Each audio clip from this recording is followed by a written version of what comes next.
we have been severely, severely misled. We hear words all the time like aliens and creatures, and we take it for granted that we're dealing with something fundamentally inhuman.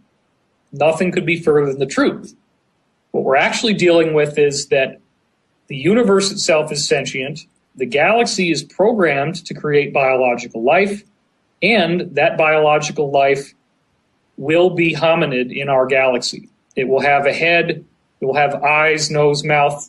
There's very few that don't. It will have 2 arms, 2 legs, opposable thumbs, all that kind of stuff. I do have one insider who has personally handled over 2,000 different types of extraterrestrial bodies. And his job was basically just to autopsy them and try to identify organ systems.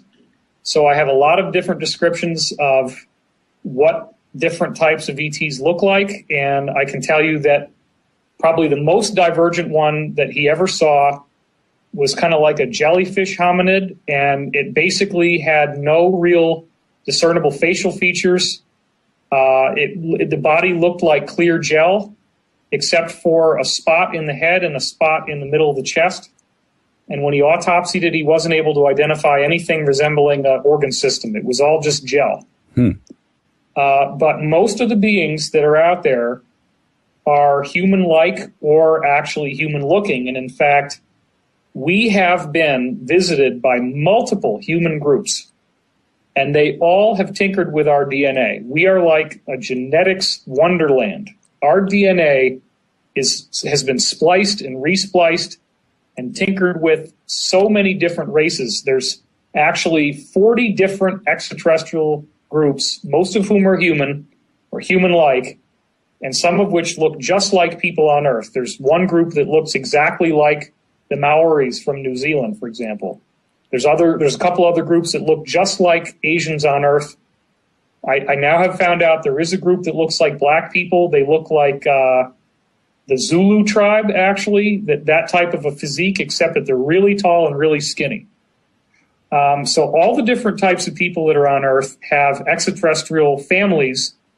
All the different races that we have here on Earth have extraterrestrial families. And on a secret level, all these different groups, there's about 40 of them all together, have all presented to us, and meaning our secret government, genetic evidence, physical evidence, holographic evidence on these little iPads that they have, that they show us movies on, that they are the guys that made us.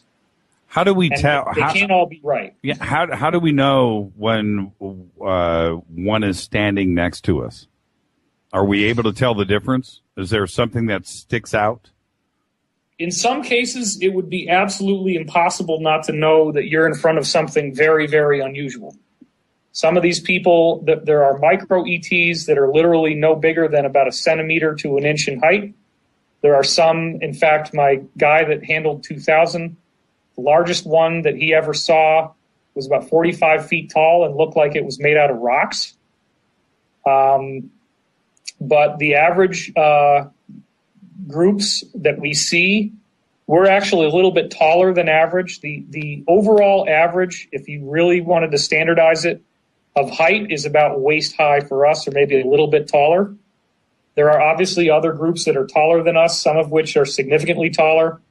There's a range of like 12 to 13 feet is fairly common. There's a range of about 8 to 9 feet is fairly common.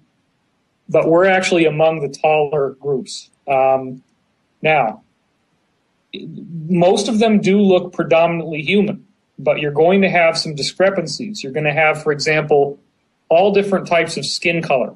And by that, I mean every type of color in the rainbow spectrum, if you then take it and turn it into a pastel. So you have people with pastel blue skin, pastel pink, pastel yellow, pastel green, pastel orange. So that's very common. A lot of them do have eyes that look larger than ours, so that would be one giveaway. Right. A lot of them are hairless, but actually a lot of them do have hair. It is common for them to have a larger head than we do as they get more advanced. The elongated skull is fairly common. The gray type is actually not that common, and those are typically more along the lines of an android, like a genetically grown drone.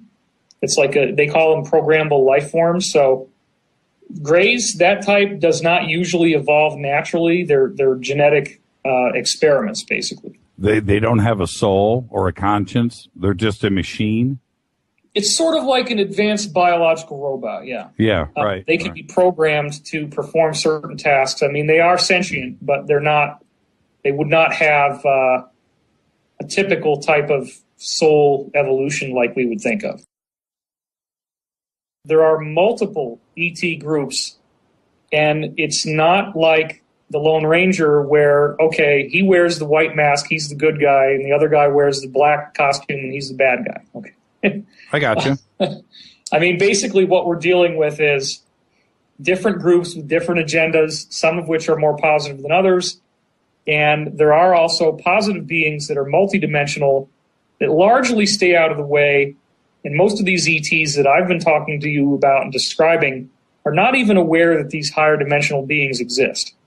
The higher dimensional beings are working sort of in a very interesting veiled fashion that is not obvious to most of the ET groups that would look human. Right. But within the ET groups that look human, they have competing agendas, competing needs, and even within these societies, of course, you're going to have certain people who are divergent characters. So you'll have like your criminals, and you'll have your murderers, and you'll have your crooks who are going to go and try to steal something. So you can't just say that like, oh, well, these are the blue aliens, and the blue aliens are the good guys, and the red aliens are the bad guys. It doesn't work like that. It's a very vast, complex sociological problem to solve. But what I can say is that there are alliances with different factions of ETs working with different factions on Earth, and the good guys are winning now by a significant degree, and it is building up to something that's going to be like a geopolitical, worldwide moment of truth. And we're probably not going to get disclosure immediately when this happens, but it probably won't take very long once it does. And let me ask you this. Are there any heads of state that are actual ETs and not human? For instance, Dick Cheney, ET or human? And I'm being serious. Don't laugh. Don't laugh. I can look at Obama. Okay. I can look at Obama and say alien pretty freely. But I would use the term extraterrestrial because alien is like the N-word once you talk to these people. They don't like that word at all. Okay. Yeah, I can see that. Because they're families, right? Yeah. Mothers and children, sure. Perfectly good people if you talk to them. Right. So Dick Cheney, E.T. Is there any string pullers that are actual ETs? Well, if I were to answer that question to the fullest extent of my knowledge, and then this all became public and disclosure, that could actually come back to haunt me and bite me in the ass. Well, but you not answering is going to do. Okay, I will say truthfully, as far as I know, no visible elected leaders who are heads of state are extraterrestrial humans. That being said, my knowledge is there's about 10 to 18,000 of them on Earth at any one time, and I do have some information that suggests that some people who work in the governments are, in fact, extraterrestrial humans. But they are not reptilians and they are not shapeshifters. Nobody's biology can do that. The only type of shapeshifter that exists that I've ever been aware of from all the different people I've spoken to is AI. There are certain types of AI that are based on nanites, which are tiny little robots that can assemble into any shape they want. The United States did have a huge problem with the nanites, which they solved in the 1970s. There was a time where nanite humanoids were actually going into the White House and were pooling down into carpets and things like that. And they put some very advanced technology inside the White House that basically prevents the nanites from being able to do their little electromechanical handshake that allows them to build into structures. It's essentially like a force field that keeps them from being able to get in. And so we've predominantly dealt with the AI problem. Most of the AI, in fact, as far as I know, all the AI has been essentially shooed away from the Earth for now. So there is no such thing as a biological shape-shifting organism. And that is unfortunately, a very grotesque distortion of truth that's been promulgated by many people out there who really don't know anything. And I'm not saying that they are bad people. They just got bad information. Have the larger number of good ETs overpowered the smaller number of negative ones? And I guess I'm going to follow up with that question. What is the number? What is the ratio? The ratio of good ETs to bad ETs is significantly in favor of good ETs. One conservative estimate, and this is just the groups that are immediately politically involved with us in our local area, is 6 bad groups versus about 50 positive groups. So the negative groups are a lot less. Now, when you're dealing with negative groups, interestingly enough, some of these negative groups also are the most physiologically divergent from us in terms of how they look. And that might be part of why they can dehumanize us, because you do have mantis-looking people that essentially have legs and arms. Their body looks hominid from the neck down, but then they have essentially an insect head with compound eyes and mandibles. So that would be a very, very disturbing being to see in front of you. Right. Another type is there are actual reptilians. And one of the types of reptilians does have a head that looks exactly like a Komodo dragon or the head of any of a number of reptiles, like maybe an iguana. Right. Not quite like an iguana, but okay. If you go and you look at this movie that was made by the movie trailer for the Wachowskis that did, I can't really say guys anymore, right? But right. The Wachowskis have this movie coming out in the spring called Jupiter Ascending. And if you watch the movie trailer, it's very edgy how much they're disclosing in that trailer. And one of the things you see in the trailer is a reptilian in which you take a reptile head and stick it on a hominid body. Now, there are people that look just like that, except that they don't have wings. The wings thing is a misperception.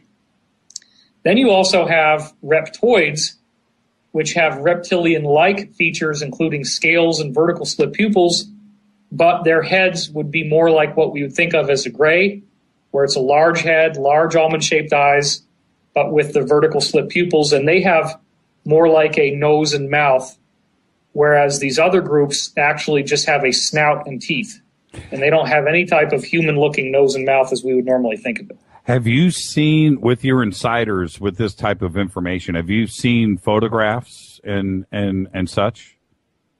There is one photograph that has leaked from a guy who was an Area 51 insider who recently died, and he leaked a picture of an orange. And this was a dead orange, and the orange is a group that looks like grays, but they're actually very positive and very loving people. That is an authentic photograph. And so if you go dig that reference up, and I'll try to find it for you. I have it in my notes. Okay. The problem is that the cabal is essentially in control of our space program, and there is a vastly lethal force that prevents people from pulling any type of data like photographs out. Even the level of difficulty that Snowden had in getting files out of the NSA on a thumb drive, to try to get things out of the space program is basically impossible. Once you join the space program, if you ever get to come back to Earth at all, it's not for a 20-year period of time. And they're going to check every single inner and outer nook and crevice of your body before you ever get welcomed back into our society. And the people that are off planet, they do not have access to our internet. They do not have access to any news from the Earth. They don't know anything about what's happening on Earth. They are kept in the strictest secrecy, and people from Earth who interact with them are not allowed to tell them anything about anything that's going on. And there are millions of people that work off planet. They have been taken from the Earth, a lot of them in the 1950s. They had a population boom. They've had a lot of children. There's a lot of cloning going on. There's a lot of these places off planet where you walk around and you see dozens and dozens of people with exactly the same face. Oh, interesting. Interesting. Yeah. And what about the moon? The moon is absolutely loaded with extraterrestrial encampments, all on the dark side. The main base that we have on there is called LOC, or Lunar Operations Center. And that is where people from our group and other groups actually rendezvous before they go elsewhere. There were some very nasty ancient battles on the moon. Some of those debris fields are still left intact as a reminder of these various ET groups not to war with each other and why they shouldn't. But there are groups that have had battles with each other that could go on for 8,000 years. They've been hating each other and fighting with each other. And they may literally have encampments on the dark side of the moon that are only a couple kilometers apart from each other. And they keep very good borders. But, the moon, if you were to see the dark side of the moon, just with any type of